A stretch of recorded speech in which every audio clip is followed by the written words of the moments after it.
Paz do Senhor a todos, irmãos.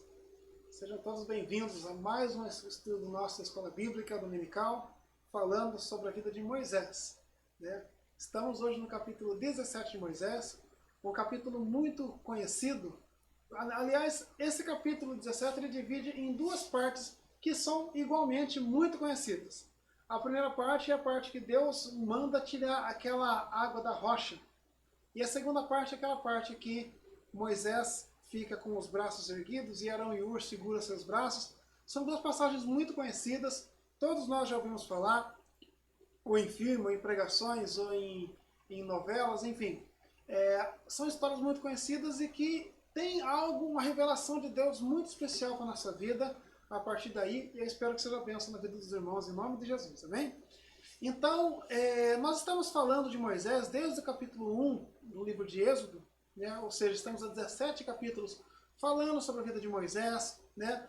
Todo o propósito que Deus tinha na vida de Moisés e de que maneira que Moisés nasceu, como ele se desenvolveu, como que ele saiu do palácio, teve que sair do palácio de Faraó fugido, ficou 40 anos lá no outro local, e até que ele teve que voltar lá, chamado de Deus, para libertar o povo. Deus tirou o povo com mão poderosa, o povo clamava ao Senhor por misericórdia, e Deus teve compaixão do povo, e levantou Moisés, para que Moisés fosse esse que fosse lá para libertar o povo do Egito, né? Com mão poderosa, Deus fez com que Moisés fizesse 10 pragas, Deus endureceu o coração de Faraó, para que a sua obra pudesse ser completa, e Deus libertou o povo de maneira simplesmente espetacular.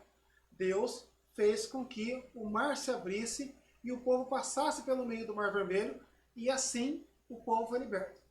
A partir do momento que o povo foi liberto, aí o povo cantou louvores ao Senhor na outra margem do Mar Vermelho, e 3 dias depois começaram as lutas do percurso. Então, o povo tinha uma rota, como eu já trouxe um mapa aqui, tinha uma rota que ia de lá do Egito até Canaã, da terra de Gósen, ia até Canaã, porém Deus evitou que eles passassem por ali porque estava tendo guerra entre os filisteus. Deus falou, não vai passar por aí não, porque está tendo guerra. Se vocês verem essa guerra, vocês vão se assustar e vão querer voltar, né? Ou vocês poderão se envolver. Lembrando que era um grupo de aproximadamente 2 milhões de pessoas vagando pelo deserto. Então Deus mandou que eles costeassem ali a praia do Mar Vermelho dentro do território egípcio, e aí endureceu o coração de Faraó. Faraó foi perseguir o povo, então Deus fez aquele milagre maravilhoso. Fez com que todos passassem pelo meio do mar, e quando o exército egípcio foi passar pelo meio do mar, o mar se fechou e todos morreram. Então, nesse percurso que o povo foi dando continuidade, aí que nós vimos o quanto é difícil. Por mais que muitas vezes nós vimos os milagres do Senhor, nós vimos todas as maravilhas que Deus tem feito, mas de repente a gente no caminho, dentro do caminho que o Senhor propõe que nós façamos, obedecendo à vontade do Senhor, de repente as coisas não acontecem. E é justamente nesse momento que Deus faz um milagre e o Senhor é fiel em nome de Jesus. Então, nesse momento nós falaremos que Deus manda Moisés tirar água da rocha. Deus manda Moisés tirar água da rocha. Todo mundo conhece essa passagem. Nós vimos no capítulo anterior, no capítulo 16, que o povo estava com fome. E aí clamou Moisés, mas a gente está com fome. Será que Deus trouxe a gente para cá para morrer de fome aqui no deserto? Quem dera a gente tivesse morrido lá no Egito, diante das panelas de carne. Agora nós estamos aqui vagando pelo meio do deserto, fazendo a vontade do Senhor e estamos morrendo de fome. Então Deus foi lá e fez com que chovesse o maná do céu. Nós vimos que o maná é uma espécie de farinha, de cereal, que o povo fazia um bolo, que tinha, a palavra fala que tinha sabor de bolo de mel, né? Então o pessoal fazia e se alimentava com o maná que caía do céu, e a palavra fala que durante todo o período que eles ficaram ali, vagando no deserto, Deus sustentou eles por todos os dias. E eles falaram, mas a gente quer carne também. Deus fez com que chovesse com codornizas no arraial do povo ali, toda tarde, de manhã tinha o maná, de tarde tinha as codornizas, Então a questão da fome do povo estava sanada.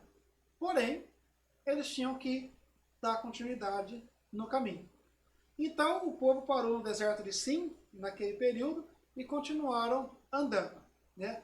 A palavra não conta quanto tempo eles demoraram para chegar nesse local.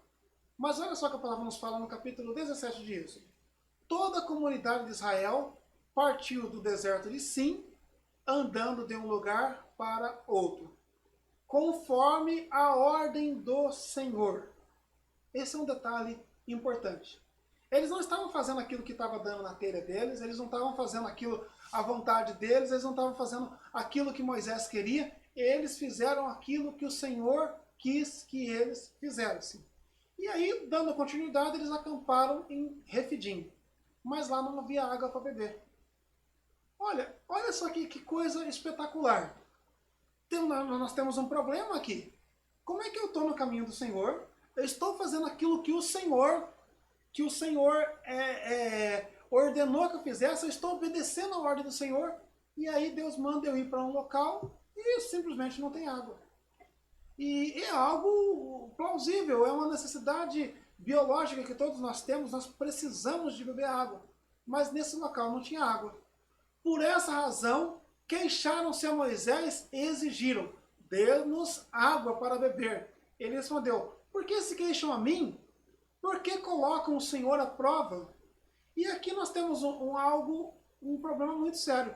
Porque se lá em Mara a questão era as águas serem amargas, nós estudamos no capítulo 15, que eles chegaram num local chamado Mara, tinha água, mas as águas eram amargas. Então Deus fez um milagre. Deus mandou que Moisés jogasse um galho na água e a água se tornou doce e própria para beber. Mas agora nesse momento não. Simplesmente não havia água de maneira nenhuma. Será que Deus não sabia que não tinha água ali? Será que quando Deus mandou que eles passassem por ali, poxa, eu estou servindo ao Deus Todo-Poderoso. Eu sei que Ele tem poder de suprir todas as minhas necessidades. O povo estava querendo água. Então o povo começou a se queixar. E eles falaram: mas assim, por que vocês colocam a prova ao Senhor? Isso já deveria ter impactado o povo o suficiente. Mas olha só o que o povo diz no próximo versículo. Mas o povo estava sedento e clamou a Moisés: por que você nos tirou do Egito? Foi para nos matar de sede a nós, aos nossos filhos e aos nossos rebanhos? Então Moisés clamou ao Senhor: que farei a esse povo? Estão a ponto de apedrejar-me. E aqui nesse momento aqui agora, o povo fez o que muitas vezes nós fazemos. Muitas vezes nós pegamos e falamos assim: ah não, olha, esse povo aí é muito reclamão. Onde já se viu? Olha, se eu no lugar deles eu não teria reclamado não, viu? Olha, eu nunca vi o mar se abrindo. Eu nunca vi cair pão do céu. Eu nunca vi uma água que é amarga, alguém pôr um galho ali e todas as maravilhas que Deus fez até agora, e o povo ainda tem coragem de questionar. Esse é um engano que muitas vezes nós temos. Porque nós deixamos de ser fiel muitas vezes e nós tivemos uma revelação muito maior do que esse povo teve. Nós temos conhecimento através da palavra do próprio Deus que veio aqui na terra, na forma do seu Filho, da segunda pessoa da Trindade, o Senhor Jesus Cristo. E muitas vezes nós murmuramos contra Deus. E aqui esse povo não era diferente. E essa questão do apedrejamento era uma questão para quem quebrasse o pacto. Deus fez um pacto, se você quebrasse esse pacto, você era passível de morrer apedrejado. E aqui nesse momento não tinha como o povo pegar e fazer nada com Deus. Então quem que era o representante de Deus ali? Moisés. Vão apedrejar Moisés. E o interessante, de que maneira que Deus responde a esse tipo de murmuração? Olha o que a palavra nos fala. Respondeu-lhes o Senhor: passa à frente do povo. Então aqui o povo já queria apedrejar ele, e foi: então você vai para um lugar de destaque ainda. Leve com você alguma das autoridades de Israel. Tenha em mão a vara com qual você feriu o Nilo e vá adiante. E aqui existe algo de espetacular nisso que Deus mandou Moisés fazer. Ele falou: olha, o povo quer te apedrejar? Não, tranquilo então. você pega e levante os líderes de cada do povo aí, e vá à frente do povo e traga com você o cajado. Sabe aquele cajado, aquela vara que você abriu o Mar Vermelho com ela, que você feriu o Nilo? Então você traz ela com você. Então ele quis dizer, aquele instrumento que eu usei para que você pudesse exercer o meu poder, você traz adiante. Mas traga todos os líderes. E aqui a gente aprende algo de espetacular. Porque o nosso pastor, o nosso líder, ele não faz nada sozinho. Ele está no caminho do Senhor, ele está cumprindo a ordem do Senhor, mas ele precisa que todos aqueles que colaboram com ele estejam com ele. Esteja à frente do povo, da igreja. Deus vai realizar um milagre através de Moisés. Porém, ele quer que todos os líderes das congregações que estavam ali, estejam adiante deles. Olha só o que o Senhor nos fala. Eu estarei à sua espera no alto da rocha que está em Horebe. Bata na rocha e dela sairá a água para o povo beber. Assim fez Moisés à vista das autoridades de Israel. Então ali, para que todos pudessem, para que tivesse credibilidade naquilo que Deus fez e que fosse confirmada a palavra do homem de Deus, ele falou, você chame autoridades do povo que está aí e vai subir junto com você. E aí você vai lá e bate e toque na rocha. Em algumas traduções ele fala, você fira a rocha e aí vai sair água. E assim ele fez, e aí à vista de todo mundo. E chamou aquele lugar de Massá, que significa juízo, e Meribá, que significa conflito. Porque ali os israelitas reclamaram e puseram o Senhor à prova, dizendo, o Senhor está entre nós ou não? E agora você, interessante, olha só que a palavra falou aí, ó. O Senhor está entre nós ou não? De repente, diante de todas as maravilhas que eles tiveram, de ver uma nuvem durante o dia protegendo eles do calor e vendo uma coluna de fogo protegendo eles do frio. Durante a noite, eles tinham dúvida, será que o Senhor é comigo ou será que não é?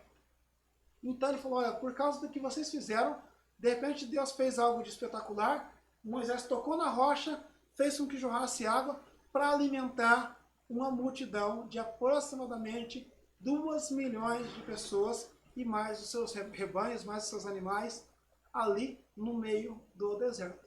Foi algo de espetacular.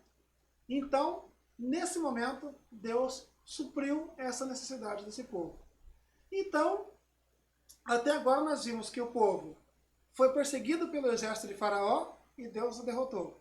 O povo teve sede em Mara e Deus foi lá e transformou a água amarga em água doce. O povo teve fome, Deus deu maná e deu chuva de codornizes. O povo teve fome onde não tinha água e Deus fez com que tirasse água da rocha. Se não bastasse isso, agora aconteceu algo de espetacular. Olha que a palavra nos fala. Deus dá a vitória ao povo de Israel sobre os amalequitas. Mas como assim? O povo não estava lutando, o povo estava caminhando pelo deserto. Por quê que Deus faria isso agora, nesse momento? E essa passagem é aquela passagem muito conhecida. A passagem que todo mundo lembra de Moisés, com Arão e Hur segurando as mãos de Moisés, assim, com o cajado na mão, e aí eles dão continuidade nessa história. Olha só o que a palavra nos fala. O povo de Israel é atacado em Refidim. Então, sucedeu que os amalequitas vieram atacar os israelitas em Refidim. Então, eu imagino que todo mundo já teve a sua necessidade de sede suprida, todo mundo bebeu água, estava ali em Refidim, provavelmente acampado e esperando que, imagina, toda aquela multidão pudesse beber água, saciar a sua sede. Então, eles se acamparam ali, né? E naquele momento que eles estavam ali, um povo, os amalequitas, vieram atacar aquele povo ali. Então, antes de nós darmos continuidade, olha o que a palavra nos fala no livro de Gênesis. Quem são os amalequitas? Que essa guerra, ela não é uma guerra simplesmente, eu vi o pessoal passando ali, eu invoquei com eles, eu vou lá brigar com eles lá à toa. Existe todo um contexto espiritual por detrás disso. Lá no começo do livro de Gênesis, a palavra nos fala que existirá uma guerra infinita entre o filho da mulher e o filho da serpente, né? o filho da serpente, Satanás, e o filho da mulher, Jesus Cristo. Então existirá essa inimizade. E ele fala, olha, a serpente ferirá o seu calcanhar, mas o filho da mulher pisará a cabeça da serpente. Então, ao longo da história, nós vimos que Deus escolheu teve um povo que nasceu de Isaac, teve Jacó e teve Esaú. Então, Esaú era o mais velho e ele foi rejeitado por Deus. Ele foi rejeitado por Deus. Enquanto Jacó, ele deu continuidade na aliança de Deus. Então, essa rejeição acabou causando essa inimizade. Então, como que nós sabemos disso? Olha o que o livro de Gênesis nos fala. Elifaz, filho de Esaú, tinha uma concubina chamada Tímna, que lhe deu um filho chamado Amaleque. Foram esses os netos de Ada, mulher de Esaú. Então os amalequitas eram descendentes de Esaú. Então naquele momento eles se levantaram contra o povo de Israel. Mas tinha um grande problema. Por um acaso, esse povo era escravo. Eles não eram um exército, eles não tinham uma equipe treinada para a guerra, eles não tinham armas, eles não tinham nada. Eles eram um povo que não tinha uma organização governamental. Eles eram escravos. E eles estavam saindo para um local e provavelmente eles teriam tudo isso lá, formariam isso ao longo do tempo. Porém, de repente eles são atacados por um exército. E olha só, então Moisés disse a Josué, escolha alguns dos nossos homens e lute contra os amalequitas. Então aqui a gente já tem algo de espetacular nisso daqui. Quem era Josué? Aqui nesse momento aqui agora a gente ouve falar pela primeira vez de Josué, ouviremos falar muito sobre ele a decorrer da história, porém nesse exato momento ele entra em cena, né? Nós falando sobre isso, ele era neto de Elisama, e Elisama, a palavra fala que ele era treinado em guerra, e depois, futuramente nós falaremos mais sobre isso. Então, provavelmente, esse Elisama, ele ensinava algumas técnicas de guerra para a sua geração seguinte. Então, se alguém tinha um pouco de conhecimento em questão de guerra, talvez fosse Josué. Mas, assim, quem é que está apto para a guerra? Ninguém. Mas ele vai ter que levantar alguém que são pessoas de coragem ali, que pudesse defender o povo de Deus, né? E olha só, amanhã tomarei posição no alto da colina com a vara de Deus nas minhas mãos. Então, dessa maneira ele se posicionou. Por quê? Porque medindo força com força, eles não teriam a menor possibilidade de se defender dos amalequitas. Então, Deus falou, olha, escolha alguns homens para lutar. Porém, você vai lá no alto lá e vai interceder pelo povo. Existe algo de maravilhoso nessa passagem que nós estudaremos no final. Amém? Josué foi, então, lutar contra os amalequitas conforme Moisés tinha ordenado. Moisés, Arão e Hur subiram ao alto da colina. Então aqui nesse momento, eles estavam ali olhando o povo que estava lutando. Moisés estava no alto da colina com o cajado, intercedendo pelo povo. Enquanto Moisés mantinha as mãos erguidas, os israelitas venciam. Quando, porém, as abaixava, os amalequitas venciam.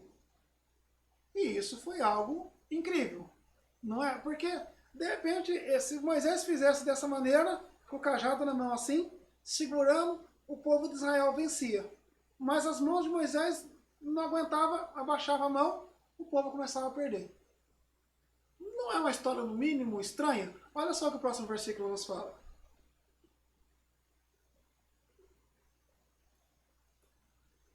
Quando as mãos de Moisés estavam cansadas, eles pegaram uma pedra e colocaram debaixo dele para que nela se assentasse.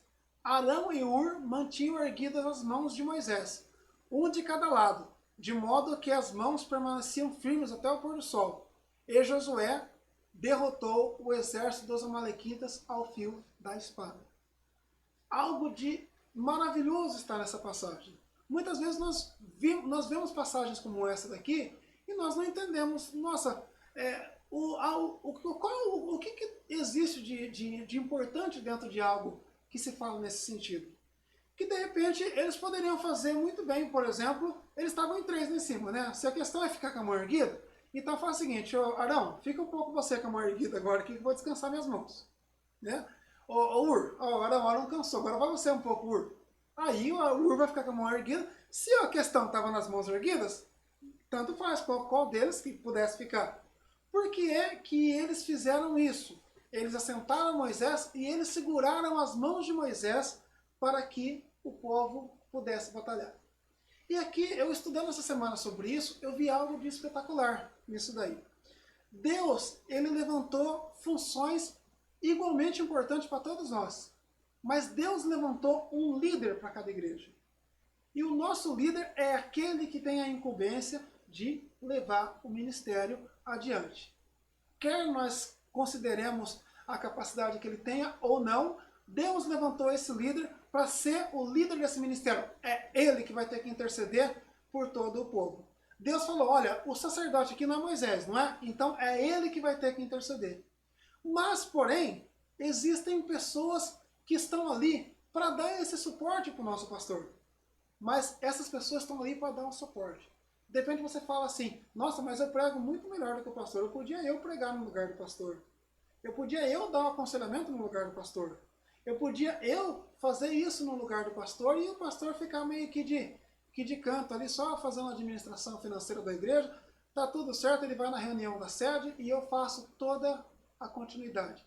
Não. Deus determinou que o sacerdote da igreja é que tem essa incumbência. Ele ficará com as mãos erguidas, mas as mãos dele se cansam.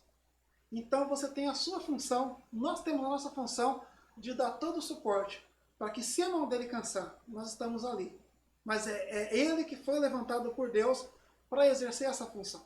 Então Deus colocou toda essa estratégia para que o povo ia guerrear. Porém, existe algo de maravilhoso nisso daí. E como Deus estava à frente do negócio para que todos fossem, e teve toda a intercessão do povo, então Josué derrotou o exército dos amalequitas ao fio da espada. Que nós possamos ter consciência disso. Que nós possamos dar suporte para o nosso pastor. Quando nós vemos que o nosso pastor está com dificuldade, nós falamos, mas espera aí, eu sou mais talentoso do que ele. Eu faço algo melhor do que o nosso pastor. Eu faço, ou os irmãos que não são da nossa igreja, que são de outros ministérios, que vocês possam dar suporte para o pastor de vocês. É muito importante, nós temos o Arão e o Ur do nosso pastor. Deus não abre mão disso. Deus quer que o anjo da igreja que ele levantou traga a intercessão e faça e guie o povo para que a vitória venha. Porém, nós somos tão importantes quanto Moisés, mas dentro da nossa função. Que nós tenhamos esse respeito com a função dos nossos pastores. E assim, o resultado não pode ser outro. A vitória foi do povo de Deus. Com todas as limitações que eles tinham, mas a vitória foi do povo de Deus. E olha só como continua essa história. Aqui, nesse momento, eu gostaria de lembrar aos irmãos a questão dos amalequitas, a covardia que eles tiveram. E Deus pelejou pelo povo de Israel, porque olha só aqui no Deuteronômio eles falam, lembre-se do que os amalequitas lhes fizeram no caminho, quando vocês saíram do Egito. É justamente essa história agora. Quando vocês estavam cansados e exaustos, eles se encontraram com vocês no caminho e eliminaram todos os que ficaram para trás. Não tiveram temor de Deus. Olha, sabe aquele pessoal que estava lá atrás do caminho lá? Vocês estavam cansados, estavam com sede, estava todo mundo despreparado, eles chegaram e atacaram pelas costas e matou um monte de gente que ficou lá para trás. Então, quando o Senhor, o seu Deus, der a vocês o descanso de todos os inimigos ao seu redor na terra que ele lhes dá para dela tomar posse como herança, vocês farão com que os amalequitas sejam esquecidos debaixo do céu. Não se esqueçam disso. Não se esqueçam do que os amalequitas fizeram com vocês no caminho lá, a covardia que eles fizeram com vocês. A gente venceu aquele exército lá, mas o que eles fizeram eles vão pagar. E como que essa história continua? E assim termina o capítulo 17. Depois o Senhor disse a Moisés, escreva isso num rolo. Olha, isso que aconteceu agora, você escreva no rolo como memorial. E declare a Josué que farei que os amalequitas sejam esquecidos para sempre debaixo do céu. Então, a futura geração deverá saber o que esse povo fez, que quando chegar o momento de se vingar deles, eles vão entender o porquê que isso aconteceu. Moisés construiu um altar e chamou-lhe Jeová Nissi. O Senhor é a minha bandeira. E aqui é muito interessante essa expressão. O Senhor é a minha bandeira, Jeová Nissi. Porque aqui ele está dizendo, olha, nós representamos o povo de Deus. Qual que é a nossa bandeira? De repente, muitas vezes nós temos a nossa bandeira da nossa cidade, de Rio Claro, e aí tem aquela frase em latim, escrita no meio lá, eu não lembro como está escrito em latim, mas eu lembro que é um leão e está escrito assim, olha, não mexa com esse povo. Então, se nós vemos a bandeira de Rio Claro, a bandeira do nosso país, a bandeira do nosso estado, em algum lugar, a gente, de certa forma, se sente representado ali. De repente, quando existem jogos de futebol no Japão, e aí alguém pega a bandeira do estado de São Paulo, assim, a bandeira do Brasil, a bandeira da cidade, a pessoa leva lá e fala, olha, esse daqui é o meu país, né? Então, eu estou representando o meu país aqui. E aqui ele falou, olha, o Senhor é a sua bandeira. Aonde você for, você está representando o povo de Deus. Será que Jeová Nissi, será que o Senhor é a nossa bandeira? Será que aonde nós vamos, nós levamos a bandeira de Deus junto com a gente? E aqui a palavra fala porque assim, olha, nós lutamos pelo motivo justo, porque o Senhor é aquele a qual a gente representa. E jurou pelo trono do Senhor, o Senhor fará guerra contra os amalequitas de geração em geração. E assim termina o capítulo 17 do livro de Êxodo. Semana que vem nós daremos continuidade no capítulo 18, se Deus assim permitir. Amém? E olha só, aqui eu pude me atentar aqui a 4 lições sobre o milagre da rocha e a guerra dos amalequitas. Será que esse capítulo 17, ele tem lições para a nossa vida? Será que a palavra de Deus, ela falou conosco em relação a isso que a palavra, o que foi lido no texto de hoje? Eu separei aqui no mínimo 4 lições sobre essas questões. A primeira, os testes que Deus nos apresenta a nós, testamos a Deus e mesmo assim Ele nos abençoa. Nos testes que Deus nos apresenta, aqui deveria ter uma vírgula, mas amém. Nós testamos a Deus e mesmo assim Ele nos abençoa. E olha só, toda a comunidade de Israel partiu do deserto de Sim, quando andando de um lugar para o outro, conforme a ordem do Senhor. Acamparam-se em Refidim, mas lá não havia água para beber. Por essa razão queixaram-se a Moisés e exigiram, dê-nos água para beber. Ele respondeu, por que se queixam de mim? Por que colocam o Senhor à prova? E aqui, nesse momento aqui agora, existe uma prova de Deus no coração de todos eles. Desde o início, Deus fala, olha, tudo o que aconteceu com vocês foi para que o coração de vocês fossem provados, para ver a fidelidade com que vocês tiveram. Muitas vezes, esse tipo de teste, ele acaba sendo muito nocivo na nossa vida. Que nós falamos, mas eu não deveria passar por isso, Senhor. Esse teste, eu não estou entendendo o porquê desse teste. E a palavra nos fala, lembre-se de como o Senhor, o seu Deus, os conduziu por todo o caminho no deserto durante esses 40 anos, para quê? Para humilhá-los e pô-los à prova, a fim de conhecer as suas intenções, se iriam obedecer aos seus mandamentos ou não. A palavra fala que todas as privações que nós temos durante a nossa caminhada cristã, ela está simplesmente nos preparando para chegar nessa nova Israel celestial. Então que nós possamos encarar essas provações da nossa vida, e é algo que muitas vezes são necessidades que nós temos e é algo que nos entristece, que nós precisamos entender o caminho do Senhor. E eu vi aqui um livro que eu achei muito interessante. Olha só o que esse livro nos fala. O livro chama Deus no Banco dos Réus. De repente, muitas vezes nós nos vimos diante de diversidades e nós colocamos Deus no banco dos réus. E aí nós é que somos os juízes. E esse autor, C.S. Lewis, ele falou algo de muito interessante, que eu achei muito legal esse livro, e eu falei, eu acho que vale a pena trazer. Olha só, o homem antigo, ele vinha a Deus como um acusado. Né? Então, o homem antigo, ele chegava a Deus se sentindo ele acusado, e ele chegava diante de Deus como se dissesse, eu estou em falta diante de Deus. No caso dos homens de hoje, os papéis se inverteram. Ele é o juiz e Deus está no banco dos réus. Se Deus tiver uma boa razão em sua defesa para ser o Deus que permite a guerra, a pobreza, a fome, a doença e tantas outras coisas que acontecem na nossa vida, o homem estará então disposto a ouvir. O julgamento talvez até acabe com a absolvição de Deus, mas o fato importante é que o homem está no banco dos magistrados e Deus está no banco dos réus. Só que muitas vezes nós vimos Deus dessa maneira. De repente, então Deus tem que dar um bom motivo. Por que, Senhor? Por que se eu estou andando no caminho do Senhor? Por que é que está faltando água para mim? Eu não entendo.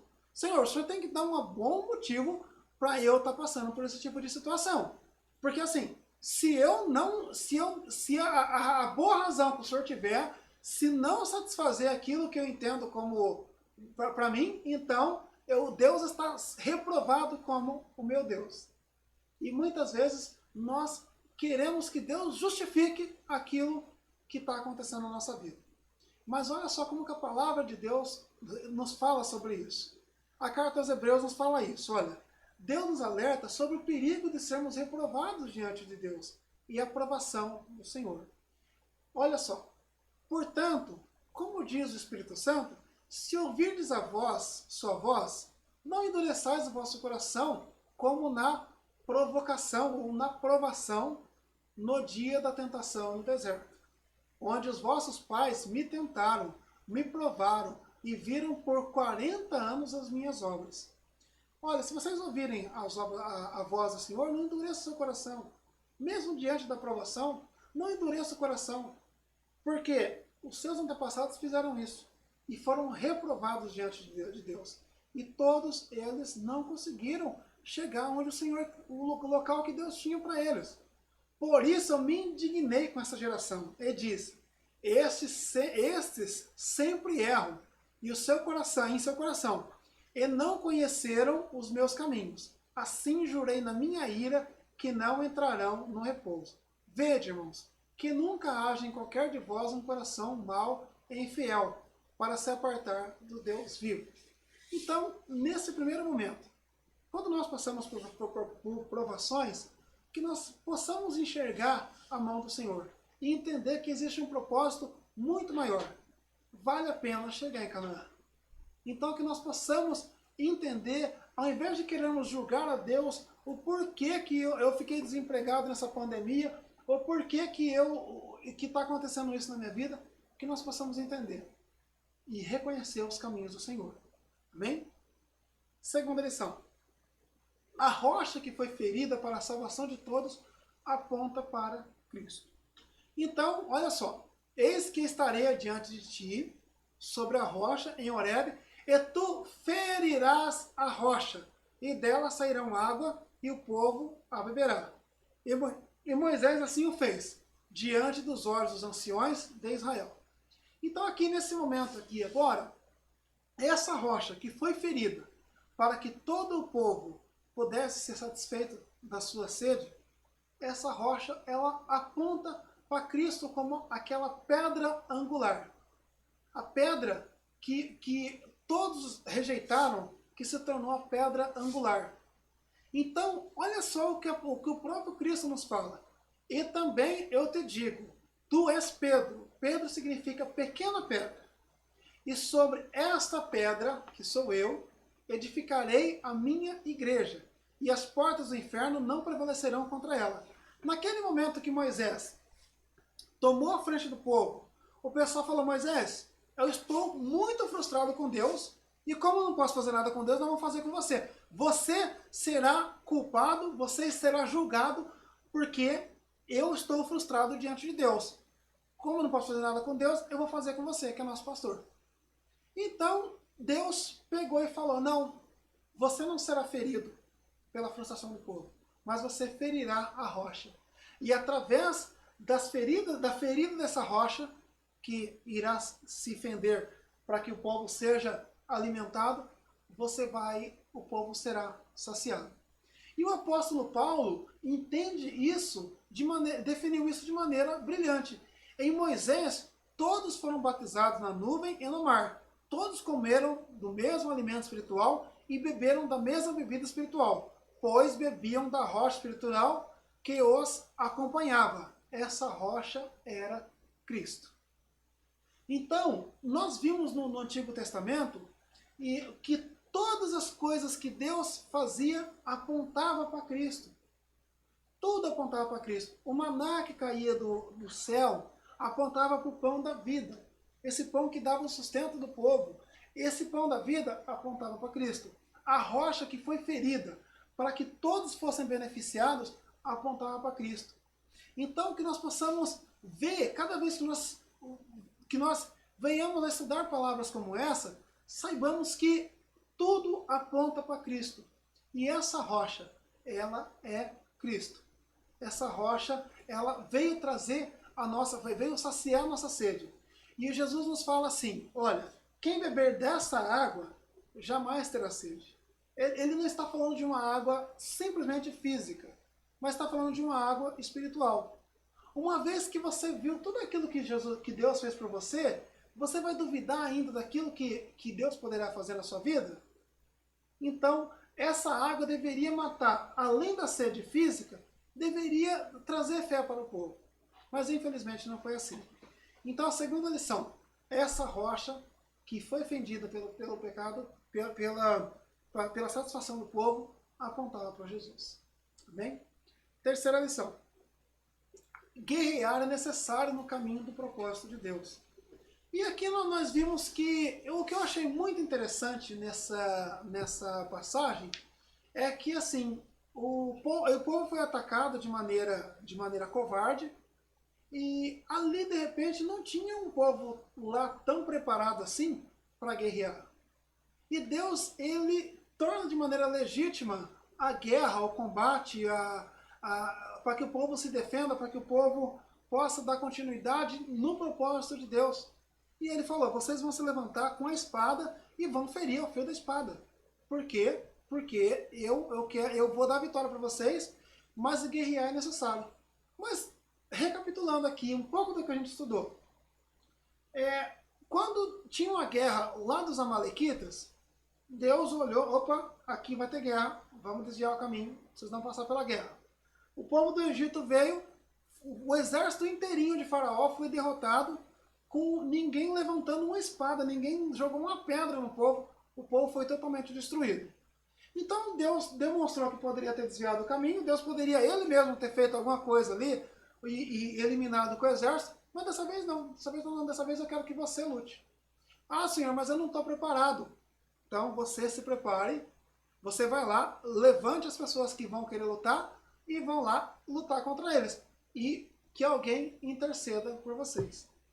Hoje, o apóstolo Paulo, ele fala muito sobre essa questão da guerra. Hoje, por exemplo, no nosso país, a gente não se imagina lutando por questões ideológicas e a maioria das guerras foram por questões religiosas, muito por conta ideológica. As principais guerras que houve no mundo, ela tinha muito mais uma questão de defender uma ideologia. Olha, de repente, eu sou do povo nazista, eu tenho uma ideologia e eu quero com que o povo todo compre essa ideologia, seria uma ideologia racial, uma ideologia comercial, e esse povo vai ter que comprar essa ideia e eu vou impor isso à força para o povo todo. Então, de repente, causa toda aquela guerra, aquela coisa, por uma questão ideológica. Hoje nós temos uma liberdade, existe liberdade religiosa, existem leis do nosso país que nos permita que nós cultuamos ao Senhor, que outras pessoas cultuem ao Deus deles. Dessa maneira, nós não entramos em combate por causa disso. Porém, não significa que nós estamos em tempos de paz. Muito pelo contrário. Olha só o que o apóstolo Paulo nos fala. Pois nós não lutamos contra inimigos de carne e sangue. E aqui nós vemos essa guerra que Josué teve que lutar com a espada. O apóstolo Paulo ir derrotando o exército, pois nós não lutamos contra inimigos de carne ou sangue, mas contra governantes e autoridades do mundo invisível, contra grandes poderes neste mundo de trevas e contra espíritos malignos nas esferas celestiais. Portanto, vistam toda a armadura de Deus para que possam resistir ao inimigo no tempo do mal. Então, depois da batalha, vocês continuarão de pés firmes. De pé firme. Então, aqui, nesse momento, a palavra nos fala, olha, a guerra, ela continua. Ah, Senhor, mas eu não estou preparado. Você não está preparado? Pois é, mas é você mesmo, que é com você que eu conto para dar continuidade.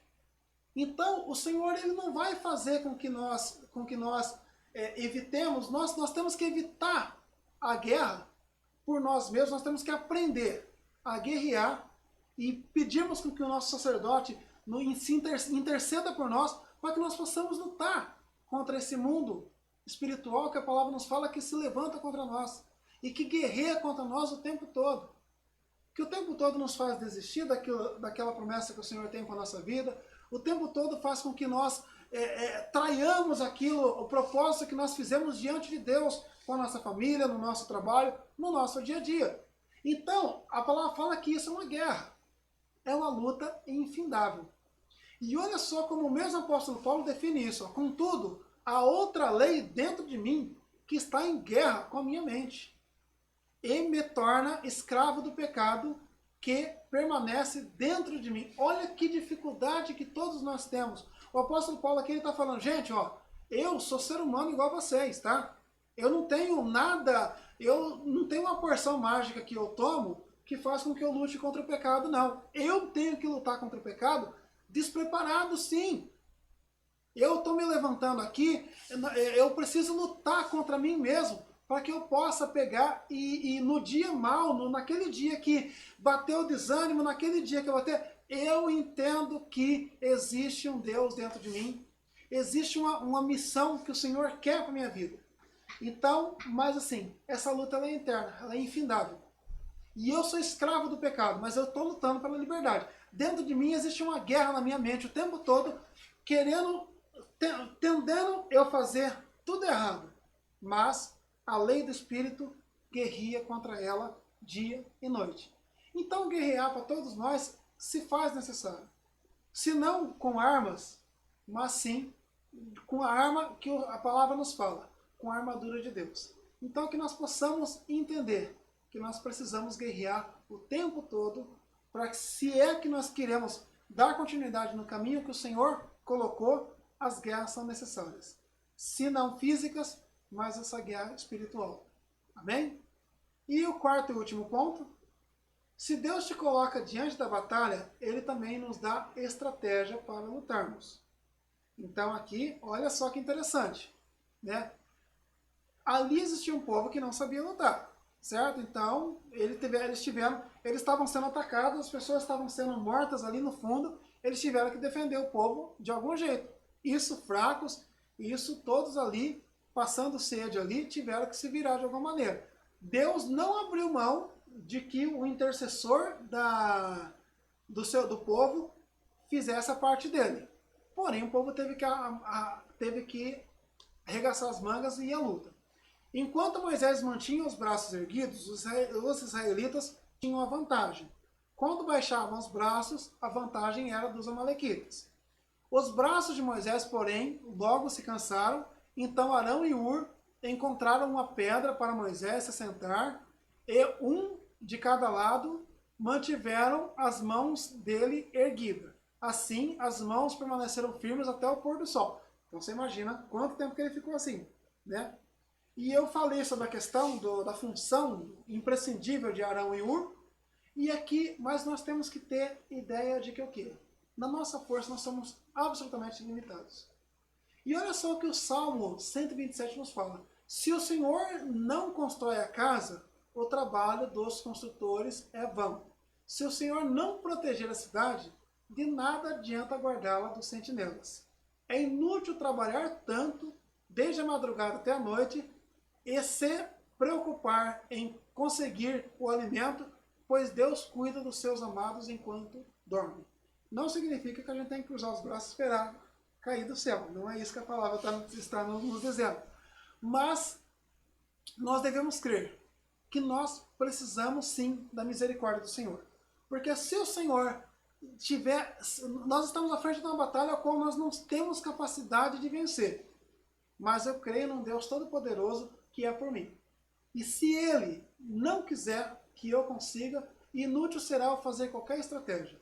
Mas Deus, Ele nos dá estratégia para que nós possamos vencer no dia mau. Em nome de Jesus. E para nós concluirmos, eu gostaria de concluir com uma frase que eu achei maravilhosa. Olha só o que a palavra nos fala, não. Eu vi essa frase e eu achei muito interessante. Em vão estará Moisés no alto do monte intercedendo a Deus se Josué não estiver lutando. Porém, em vão lutará Josué se Moisés não interceder por ele. Então, nós temos sim, nós podemos contar com a intercessão dos nossos pastores, com a intercessão de uns dos outros, mas será em vão se as pessoas intercederem por nós e nós não irmos à luta. Não adiantaria de absolutamente nada Josué, o povo, Josué ir lutar se Moisés não estivesse intercedendo por ele. Porque eles não tinham capacidade na força deles de vencer. Mas, porém, não adianta nada ter a intercessão de Moisés se Josué não fosse levantar um exército, mesmo com toda a limitação, e fosse lutar. Que nós possamos levar essa palavra para a nossa vida.